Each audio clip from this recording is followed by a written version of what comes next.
టెంకాయ కొట్టడం తప్ప చెరువులకు నీటిని వదలలేని టీడీపీ నాయకులు అంటూ ఘాటు వ్యాఖ్యలు చేసిన మాజీ మంత్రి శైలజనాథ్, క్యూసెక్లో నీటి నియామకాలు కూడా తెలియని అధికార పార్టీ నాయకులు అంటూ ఎద్దేవా. అక్రమ ఇసుక మట్టి త్రవ్వకాలు అయిపోయే వరకు చెరువులకు నీటిని వదలరేమో అంటూ కూటమి నాయకులను ప్రశ్నించిన శైలజనాథ్, ఈ నెల 16వ తేదీలోపు నీటిని వదలకపోతే మేమేంటో చూపిస్తామని కూటమి ప్రభుత్వానికి హెచ్చరిక. పుట్లూరు మండల రైతులు సహనానికి హద్దులున్నాయి. రైతులు, ప్రజలు సహనాన్ని కూటమి నాయకులు పరీక్షించగలి. ప్రజా సమస్యలపై మాట్లాడితే రాజకీయం అంటున్న కూటమి నాయకులకు స్పష్టమైన సమాధానం. రైతుల కోసం, ప్రజల సంక్షేమం కోసం చేసే పోరాటమే మీకు రాజకీయం అనిపిస్తే అవును, మేము అదే రాజకీయం చేస్తాం. సుబ్బరాయ సాగర్ నుంచి పుట్లూరు వరకు చింతపల్లి, కోమటకుంట్ల చెరువులకు తక్షణమే నీరు విడుదల చేయాలి. హెచ్ఎల్సీ అధికారులకు వినతి పత్రం సమర్పించిన మాజీ మంత్రి డాక్టర్ శైలజనాథ్, రైతులు నీటి హక్కుల కోసం వైసీపీ పోరాటం ఆగదు తేల్చి చెప్పిన మాజీ మంత్రి సింగనమల నియోజకవర్గ సమన్వయకర్త డాక్టర్ శైలజనాథ్, నీళ్లు ఇప్పించడం రాజకీయం అయితే వైఎస్ఆర్ కాంగ్రెస్ పార్టీ తరఫున, జిల్లా ప్రజల తరఫున శైలజనాథ్ రాజకీయాలే చేస్తాడు. అది జనం కోసం, వీళ్ళ కోసం, బ్రతుకు కోసం తప్ప ఈ మాదిరి కావాలని సంగతి స్పష్టంగా చెప్పాలనుకుంటా ఉన్నా. ఎంతకాలం మభ్యపుచ్చుతారు. అధికారులకేమో నీటి యాజమాన్య పద్ధతులు తెలియదు, ఎక్కడెంత ఇస్తారో అర్థం కాదు. నీటి పరిపాలన ఈ అధికారం వెలగబెట్టే వాళ్ళకి తెలియదు. ఎన్ని టీఎంసీలు వస్తా ఉన్నాయి, ఎట్లా పోతా ఉన్నాయి, ఎప్పుడు ఎలా, ఏం కథ, ఇవేవి లేవు. మేము ఎప్పుడైతే వీళ్ళ గురించి మాట్లాడతామో ఒక రోజు ముందు స్టేట్మెంట్ ఇస్తారు.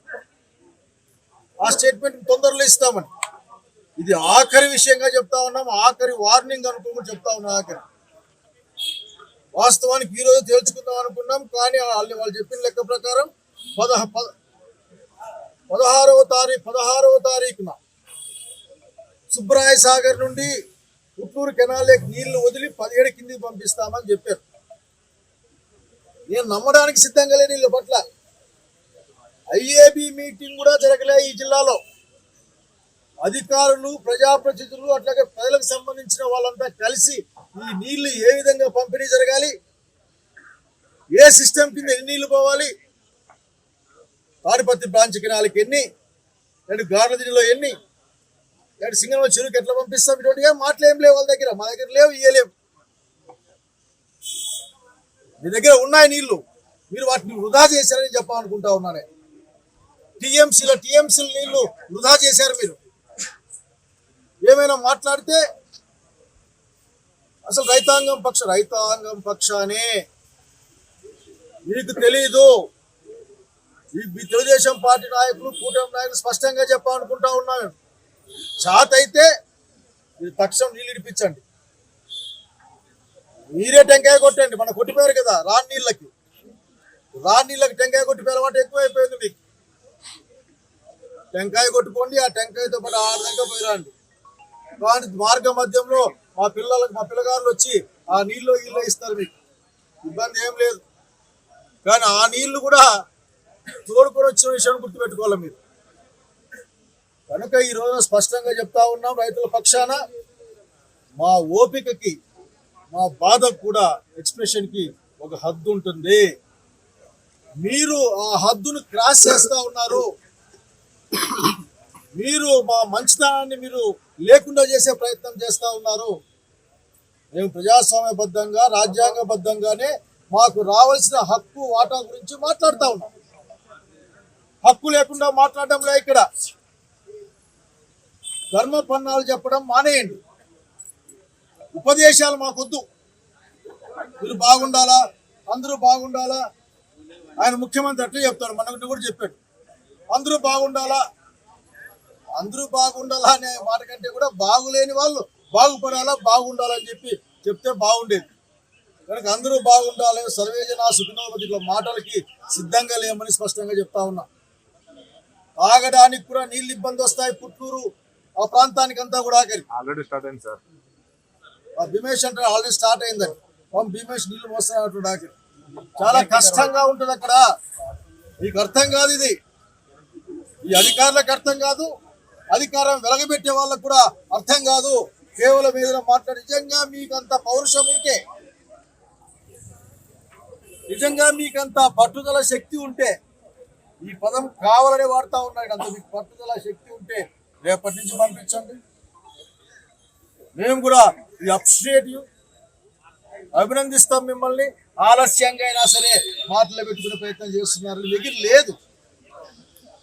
ఆ ఎన్టీఆర్ డ్యామ్ లో నీళ్ళ గురించి మాతో మాట్లాడుతున్నారు, తెలియని వాళ్ళ గురించి మాట్లాడండి. ఇప్పుడున్న అధికార పార్టీ వాళ్ళకి నీళ్ళు అంటే తెలియదు, క్యూసెక్ అంటే తెలియదు, షట్టర్ అంటే తెలియదు, నీళ్ళు ఎట్లా పోతాయో తెలియదు, ఏం రిలైజేషన్ అంటే తెలియదు, ఆవిరి ఎంత అయితే తెలుసు, ఏమి తెలియదు. ఆ నీళ్ళు వచ్చినా ఎత్తని టెంకాయ కొట్టండి. టెంకాయ కొట్టిపోయిన తర్వాత నీళ్ళు రాకపోతే రాలేదు, షట్టర్ చెడిపోయింది.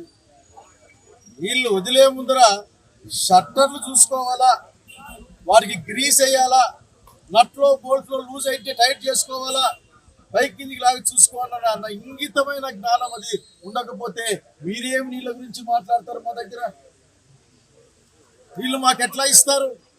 మీ యొక్క అసమర్థ నీటి యాజమాన్య పద్ధతులు, అసమర్థ లేకుంటే పట్టించుకొని నీటి పరిపాలనలోనే ఈ జిల్లా ఇబ్బంది పడతా ఉంది. ఈ రోజున అన్ని ప్రాంతాలకు సఫిషియెంట్ గా నీళ్లు పోవాల్సిన ఈ కాలంలో, కృష్ణలో కానీ తుంగభద్రలో కానీ నీళ్లు సఫిషియెంట్ గా వచ్చిన ఈ కాలంలో, అట్లాగే కొన్ని ప్రాంతాల మినహా చాలా ప్రాంతాల్లో సుమారైన వర్షాలు పడిన ఈ కాలంలో నీళ్లు పంపలేకపోవడం అన్నది మీ యొక్క ఫెయిల్యూర్ కాదు, అది మీ యొక్క అసమర్థ విధానాల తప్ప ఇంకోటి కాదు. మీకు రైతాంగం అంటే ఏమాత్రం భయం లేదు. పుట్లూరులో అంటా ఉన్నారు, చెరులో చెట్లు కొట్టేసినాక నీళ్ళేమో సారని అంటా ఉన్నారు పుట్లూరు జనాలు. మళ్ళీ ఇంకోరు అంటా ఉన్నారు, అసలుకి మట్టి అంతా అమ్ముకునేదాకా నీళ్ళేమో సార్ అంటా ఉన్నారు. మట్టి ఇసుక గురించి మరీ మాట్లాడతాం. ప్రజా సంపదని ఏ విధంగా తీసుకెళ్తా ఉన్నారో, ఎట్లా అడ్డుకోవాలో కూడా వైఎస్ఆర్ కాంగ్రెస్ పార్టీకి జగన్మోహన్ నాయకత్వాన స్పష్టమైన అవగాహన ఉంది. We will see that. కాకపోతే మరొకసారి requesting all the government officials, అట్లాగే రూలింగ్ పార్టీ వాళ్ళని కూడా మీరు తక్షణం నీటి యాజమాన్య పద్ధతులు నేర్చుకోండి. మీకు తెలియకపోతే, మీకు అర్థం కాకపోతే మా దగ్గరికి రండి. తుంగభద్ర డ్యామ్ దగ్గర నుండి, మాల్యాల ఎత్తిపోతల దగ్గర నుండి నీళ్లు ఏ విధంగా తీసుకురావాలి,